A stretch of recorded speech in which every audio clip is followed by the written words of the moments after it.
आप मुझे देख रहे हैं BMS फर्स्ट रे के चैनल पर। जैसे कि आप जानते हैं हम फर्स्ट चैप्टर पढ़ रहे हैं अष्टांग हृदय का आयुष्काम्य अध्याय। उसके 3 पार्ट हमने कंप्लीट कर लिए हैं। अभी हमारा 4th पार्ट है।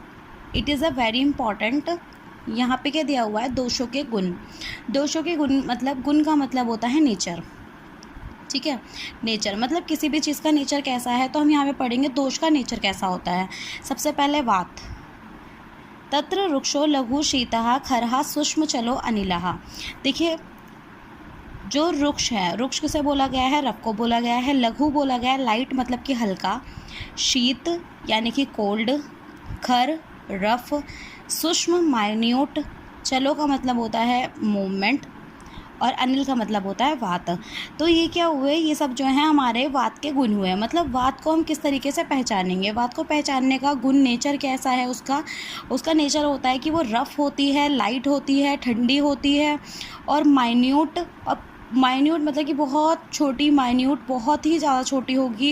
एंड चलो उसके अंदर क्या होता है, गति होती है। चलो यानी कि उसके अंदर गति मतलब मूवमेंट होती है।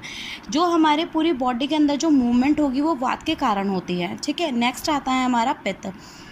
पित्त क्या है, देखिए सस्पितम सस्नेह तीक्ष्णोष्णम लघु विस्त्रम सरम द्रवम। जो पित्त के गुण हैं, पित्त के गुण हैं सस्नेह। सस्नेह मतलब ऑयली। जो हमारा पित्त होगा वो क्या होता है, ऑयली होता है। तीक्ष्णो मतलब, तीक्ष्ण का मतलब होता है पेनिट्रेटिंग। और उष्ण, उष्ण का मतलब होता है, उष्ण का मतलब होगा हॉट। यहाँ लिखा नहीं है, इसका मतलब होता है हॉट, ठीक है। उष्ण का मतलब होगा हमारा हॉट। एंड लघु का मतलब होता है लाइट। विस्त्रम का मतलब होता है स्मेल, मतलब एक गंदी सी दुर्गंध आना है, स्मेल आना। सरम का मतलब होता है स्प्रेड, मतलब कि फैल जाना, पूरी बॉडी के अंदर फैल जाना। और द्रव का मतलब होता है लिक्विड। तो जो पित्त होगा, पित्त कैसा होगा, वो ऑयली होता है, पेनिट्रेटिंग होता है, हॉट गर्म होता है, लघु लाइट होता है, थोड़ी सी उसमें स्मेल होती है, दुर्गंध होती है। एंड स्प्रेड, पूरी बॉडी के अंदर स्प्रेड हो जाता है, और लिक्विड होता है, ठीक है। ऐसे ही अब हमारे कफ के गुण आते हैं। कफ के गुण क्या होंगे, स्निग्ध शीतो गुरु मंद श लक्षणों मृत्सन स्थिर कफा। देखिए अब जो स्निग्ध, स्निग्ध यानी कि ऑयली, ये भी ऑयली होता है। शीतो यानी कि शीत मतलब कि ठंडा होता है। गुरु यानी कि हैवी होता है। मंद का मतलब स्लो, जो वर्क जो मतलब अपना काम होगा वो बहुत स्लो करता है। शालक्षणों म्यूकस होता है। मृत्सन का मतलब लिसलिसा, मतलब चिपचिपाहट सी होना। स्थिर जो अपनी जगह पर रहे, जो मूवमेंट नहीं करता है, ठीक है, मतलब जो स्थिर अपनी जगह पर ही रहना पसंद करता है। कफ यानी कि कफ, ठीक है। तो जो कफ के गुण हैं वो क्या होंगे, ऑयली होगा, वो कोल्ड ठंडा होगा, हैवी होता है और धीरे धीरे काम करने वाला होता है। म्यूकस होगा मतलब लिक्विड, चिपचिपाहटपन होगी उसके अंदर, लिसलिसापन होगा, और स्थिर रहता है। ये तीनों ही श्लोक जो हैं बहुत ज़्यादा इंपॉर्टेंट है। वात पित्त कफ के बारे में जो भी चीज़ें हैं वो हमारी अष्टांग हृदय के अंदर बहुत ज़्यादा इंपॉर्टेंट है। और इसका यूज़ हम क्या फिजियोलॉजी के अंदर भी कर सकते हैं, और करते हैं, मतलब फिजियोलॉजी के अंदर करते हैं। तो ये बहुत ज़्यादा इंपॉर्टेंट है, ठीक है। आपको तीनों श्लोक याद करने हैं। अष्टांग हृदय के फर्स्ट चैप्टर के 11 और 12 श्लोक हैं, ये सब याद करने हैं आपको। इसके बाद हमारा टॉपिक आता है सप्त धातु। सप्त धातु मतलब, सप्त का मतलब है 7, धातु का मतलब मैं बता चुकी हूँ, धारणा धातु, मतलब जो हमारे शरीर को धारण करती है। धारण यानी कि हमारे शरीर को जो होल्ड करती है उसे धातु बोला जाता है, ठीक है। सप्त का मतलब है 7, जो धातु होती है वो क्या होंगी, 7 होती हैं। इसका श्लोक दे रखा है, रसा स्रण मास मेदो अस्थि मज्ज शुक्राणी धातवा सप्त दूष्या। देखिए इसमें क्या है, रस, जो हमारी धातु होती हैं वो 7 धातु हैं। रस, रक्त, मांस,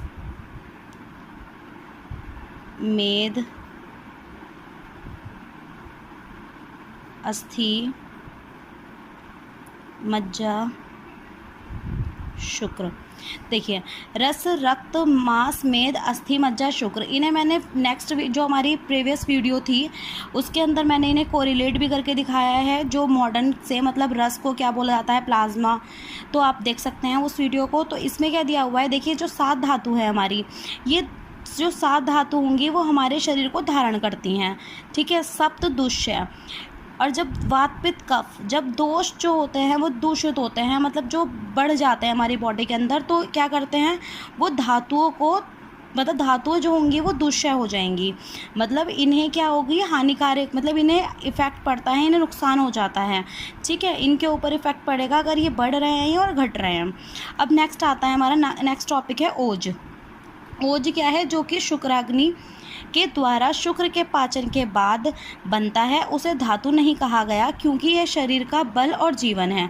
देखिए ये जो ओज है, ओज जो है हमारे पास में पहले रस से रक्त बनता है, रक्त से मांस बनता है, मांस से मेद बनेगा, मेद से अस्थि, फिर अस्थि से मज्जा, मज्जा से शुक्र बनता है।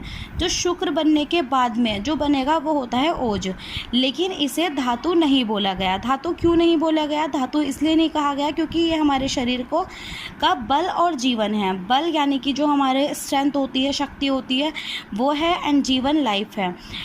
देखिए अगर इसके अंदर विकृत अवस्था आती है, हमारी धातुओं के अंदर विकृत अवस्था आ जाती है, मतलब कि ये कभी भी दूषित हो जाती हैं, दुष्य हो जाती हैं, मतलब कम हो जाती हैं या ज़्यादा हो जाती हैं, तो क्या होगा, हम कुछ भी चीज़ मतलब वात पित्त इनका ट्रीटमेंट करके इन्हें ठीक कर सकते हैं, ठीक है।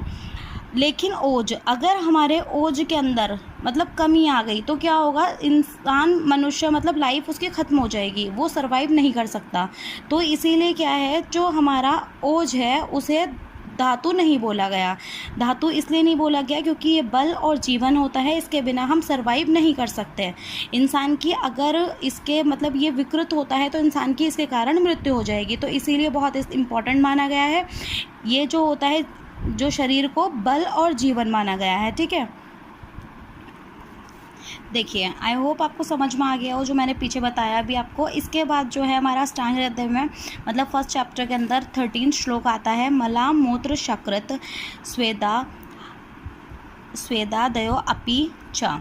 देखो ये जो श्लोक है हमारा, इसमें क्या है, मल क्या होते हैं, जो वेस्ट होते हैं हमारी बॉडी के, जो वेस्ट प्रोडक्ट वगैरह होते हैं उन्हें मल बोला जाता है। जैसे कि फॉर एग्जांपल मूत्र यानी कि यूरिन, ठीक है, मूत्र यानी कि यूरिन बोला गया है। शकृत, देखिए शकृत को स्टूल बोला गया है, स्टूल। और स्वेद का मतलब है स्वेट, पसीना, ठीक है। ये जो मल है, मल हमारे क्या बताए गए हैं, यूरिन, स्टूल एंड स्वेट, ये तीनों ही जो हैं मल हैं, मतलब वेस्ट प्रोडक्ट हैं हमारी बॉडी से जो रिलीज़ होते हैं बाहर, उन्हें क्या बोला गया है, वेस्ट प्रोडक्ट, उन्हें मल बोला जाता है। इसके नीचे लिखा हुआ है मलिनीकरणान मलहा। देखिए इसका मतलब क्या है, जो मलिन करता है उसे मल कहते हैं। मलिन यानी कि गंदा, जो हमारी बॉडी को गंदा करता है उसे क्या बोला गया है, गंदा करता है उसे बोला गया है मल, उसे मल कहते हैं। जो हमारी बॉडी को गंदा करता है उसे मल कहते हैं। अब देखिए इसके बाद में चरक के अनुसार, हमारे अष्टांग हृदय की बुक में दिया हुआ है, चरक के अनुसार भी दे रखा है। चरक के अनुसार ये 9 होते हैं। 9 कैसे होते हैं, अधोमार्ग, अधोमार्ग में मतलब कि नीचे की तरफ जो होगा गुदा यानी कि एनस, ठीक है। मूत्र मार्ग मतलब कि यूरेथ्रा,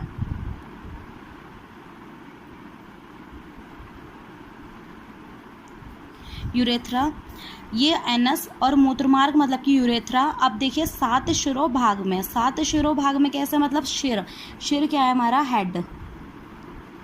हेड के अंदर 7 माने गए हैं। 2 नेत्र यानी कि आंखें, 2 हमारी आंखें, 2 कर्ण मतलब कि 2 कान, 2 नासिका छिद्र यानी कि हमारे नॉस्ट्रिल, नाक के अंदर जो होते हैं 2 नॉस्ट्रिल, 1 मुखमार्ग मतलब कि मुंह हमारा, ठीक है। एक है स्वेद व मार्ग। अब देखिए नेत्र, इन्हें किस तरीके से क्यों माना गया है, क्योंकि ये भी क्या है, वेस्ट प्रोडक्ट को रिलीज़ करते हैं। आंखें, जैसे कि हम रोते हैं या फिर हमारी आंखों के अंदर कोई भी डस्ट पार्टिकल वगैरह चला जाता है तो वहाँ से क्या होगा, पानी मतलब वाटर निकलने लगता है, तो ये क्या होगा, मतलब मल निकल रहा है, जो गंदगी है वो हमारी इसके द्वारा निकल रही है। 2 नेत्र, इसलिए क्या माना गया है, नेत्र को भी सात शिरो भाग में रखा गया है। कर्ण, जैसे हमारे कान वगैरह के अंदर मैल चला जाता है, हमने मल हम निकालते हैं, वो लिक्विड या फिर जैसे येलो कलर का होता है, येलोइश, तो उसे भी क्या माना गया है, सात शिरो भाग के अंदर रखा गया है। नासिका से निकलने वाली जो नाक होती है या फिर जो भी डस्ट पार्टिकल्स चले जाते हैं वो निकलते हैं, उन्हें माना गया है। मुख मतलब कि मुँह से थूकते हैं हम, स्प्रिट वगैरह जो थूकते हैं उसे माना गया है। स्वेद यानी कि जो स्वेट है पूरी बॉडी के अंदर से जो निकलता है पसीना हमारा, उस जगह को भी इन्होंने सात शिरो भाग में रखा है। ठीक है। अधोमार्ग गुदा, जैसे फिकल मैटर निकलता है और यूरिन निकलता है, तो इसीलिए अधोमार्ग में इन्होंने क्या रखा है, इन्हें मलिन माना है, मतलब गंदा माना है। ठीक है। मल के पार्ट में यहाँ अमलिनीकरणान, मलहा जो शरीर को गंदा करता है उसे मल कहते हैं। अब आई होप आपको जो मैंने समझाया समझ आ गया हो। अगर कुछ भी प्रॉब्लम हो तो आप कमेंट बॉक्स में लिखकर बता सकते हैं। अब नेक्स्ट वीडियो के अंदर हमारा नेक्स्ट टॉपिक होगा वृद्धि सामान्य सर्वेशाम विपरीते विपर्यः। ठीक है। अगर कोई भी प्रॉब्लम आई हो आपको इसे समझने में तो आप मुझे कमेंट बॉक्स में लिखकर बता दीजिएगा। एंड अगर आपको मेरी वीडियो ये पसंद आई हो तो प्लीज़ मेरे चैनल को सब्सक्राइब करें, लाइक करें और बेल आइकन को प्रेस करना नहीं भूलें। Thank you so much guys.